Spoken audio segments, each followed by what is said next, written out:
안녕하세요 여러분, 성공합시다. 우리는 믿음 생활을 잘 하다가도 마음의 평강이 깨어질 때가 많아요. 조그만 트러블이 생겨도, 관계 깨어짐에도, 내 몸의 컨디션에 따라서도, 또 환경 때문에 우리의 마음의 평강이 깨어지죠.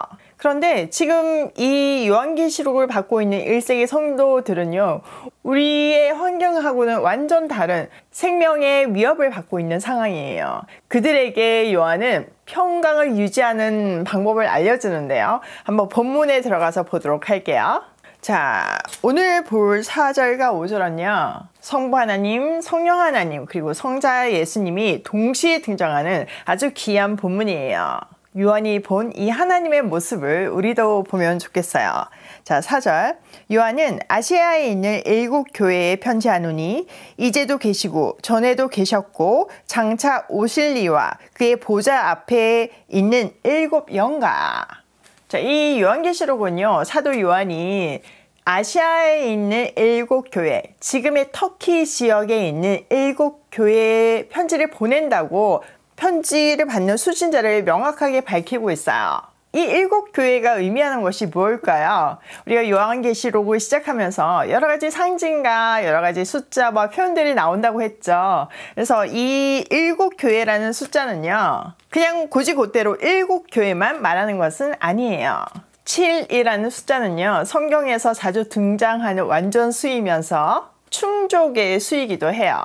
특히 예수님의 재림을 통한 구원의 완성을 말하는 요한계시록에서는 이 7이라는 숫자가 너무 중요하죠.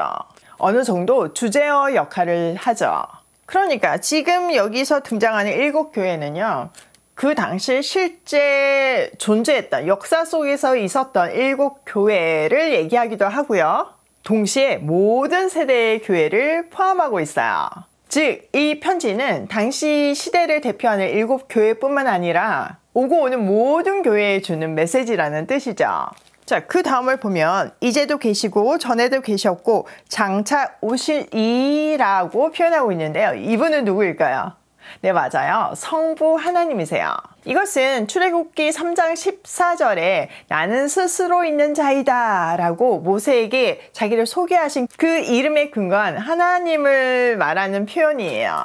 히브리어에는 미래형이 없거든요. 그러니까 나는 스스로 있는 자이다는 I will be who I will be. 나는 미래로 가보면 알게 될 하나님이라는 뜻이에요.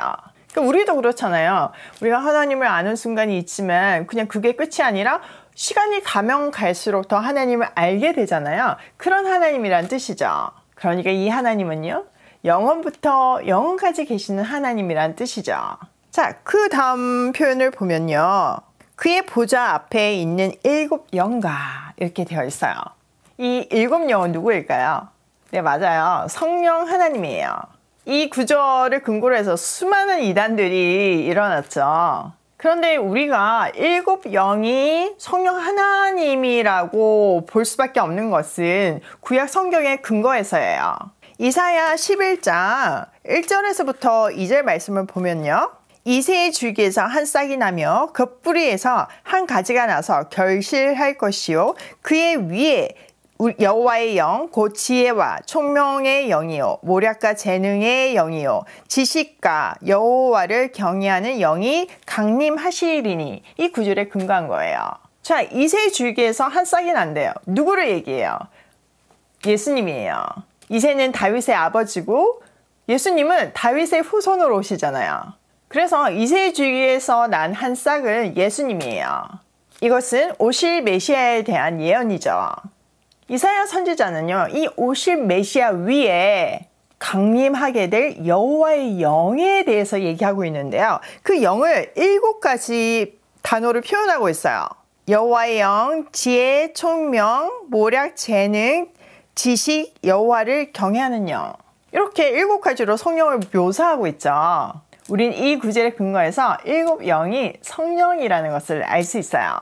자, 5절. 또 충성된 증인으로 죽은 자들 가운데서 먼저 나시고 땅의 임금들의 머리가 되신 예수 그리스도로 말미암아 은혜와 평강이 너희에게 있기를 원하노라.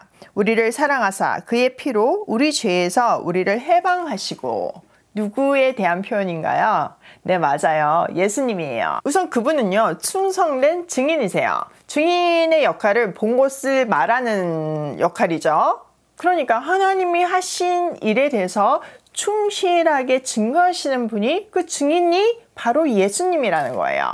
이 예수님이 우리의 모범이잖아요. 표본이잖아요. 그러니까 우리도 이 증인의 삶을 살아야 하는 거죠. 또 이 증인은요, 부활의 첫 열매래요. 또 이분은 땅의 모든 왕들의 지배자래요. 이거는 엄청난 메시지를 담고 있는데요. 지금 이 상황 속에서 이 호칭을 들어야지만 무슨 이야기인지, 또 그분이 얼마나 크고 위대하신 분인지 우리가 알 수 있어요. 자, 이 편지는요, 도미티안 황제가 자기를 신격화하자 믿음으로 그리스도인들이 인정하지 않았어요. 반대했죠. 그럴 때 이 황제는 무시무시한 탄압과 핍박을 시작했어요. 성도들은 도미티안이 주가 아니라 예수 그리스도만 주이시다, 이 고백을 했기 때문에 모든 고난과 핍박을 받았고 심지어는 생명까지 내놓아야 했어요. 이 상황 속에서 수많은 배교가 일어났죠. 이때 사도 바울이 외치는 거예요. 아닙니다, 여러분. 도미티안이 주가 아닙니다. 역사 속에 오고 오는 모든 땅의 왕들의 지배자가 바로 예수 그리스도입니다. 내 생명이 이 탄압을 지시한 도미티안에게 달려있는 것이 아니라 만왕의 왕이신 예수님께 달려있는 겁니다. 영원부터 영원까지 계시는 그 하나님의 생명 안에 예수 그리스도를 통해 들어가십시오. 이 땅에서의 새벽 이슬과도 같은 그 짧은 생에 연연하지 마시고 영원한 하나님 나라와 영원한 생명을 바라보며 부활의 첫 열매이신 그리스도를 붙잡으십시오. 우리도 그리스도처럼 부활하여서 영원한 생명을 누릴 수 있습니다. 만왕의 왕이신 그리스도의 은혜와 평강 안에 들어가십시오. 그분은 우리를 죽기까지 사랑하시고 자신의 피로 우리의 죄값을 모두 지불해 주시고 죄로부터 해방시키셨어요. 이렇게 외치는 거예요. 여러분, 사도 요한의 이 안타까운 절규가 들리시나요? 우리도 마찬가지예요. 우리의 생명, 우리의 평안은 세상에 달려있는 것이 아니라, 세상의 통치자, 어떤 재산에 달려있는 것이 아니라 그리스도께 달려있어요.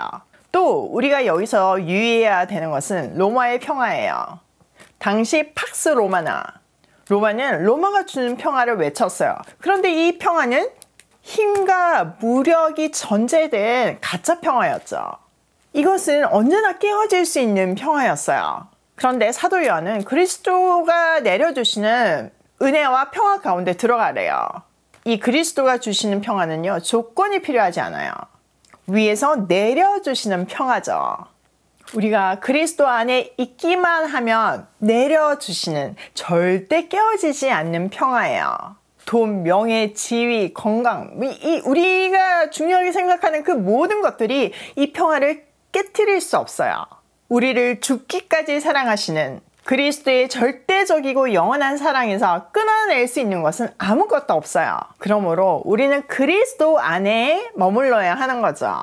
우리가 갖고 있는 그 수많은 다른 것들, 내 삶에 책임져 줄 것 같은 그 수많은 다른 것들은 썩은 동아줄임을 기억하셔야 해요. 마치 도미티안이 진짜 주가 아닌 것처럼요. 사실 우리는요, 이 문제만 해결되면 나한테 평안이 주어질 텐데, 돈이 이만큼만 있으면 나한테 평안이 주어질 텐데, 이 사람이 나를 도와주면 내가 평안할 것 같은데, 여러분, 절대 그렇지 않아요.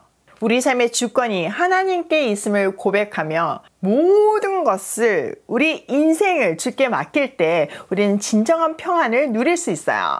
자, 오늘 내용을 우리 삶에 한번 적용을 해보면요. 첫 번째, 진짜 왕은 하나님이시다.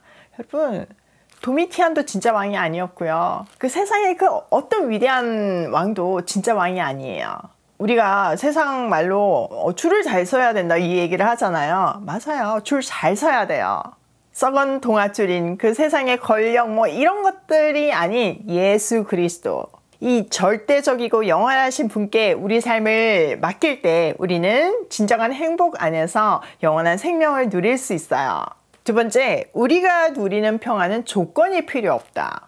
여러분, 예수 그리스도 안에 있으면요, 은혜와 평강이 쏟아져요. 뭐가 해결되어서 주어지는 평안을 여러분이 누리고 계시다면 그거는 가짜 평안일 수 있어요. 마치 팍스 로마나처럼요. 그리스도 안에서 쏟아 부어주시는 은혜와 평강을 누리는 우리가 되기로 해요. 세 번째, 신실한 증인의 삶을 살자. 우리같이 연약한 사람이요, 신실한 증인의 삶을 산다는 것은 너무나 어려워요. 이 당시 생각해보면 얼마나 두려웠겠어요. 과연 내가 할 수 있을까? 이런 생각이 들었을 거예요.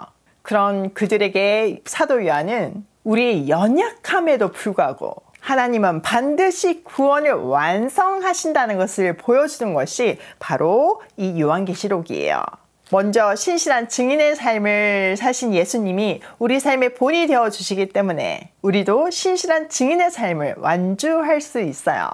오늘도 그리스도 안에서 쏟아부어 주시는 은혜와 평강을 누리며 신실한 증인의 발걸음으로 고고싱해요.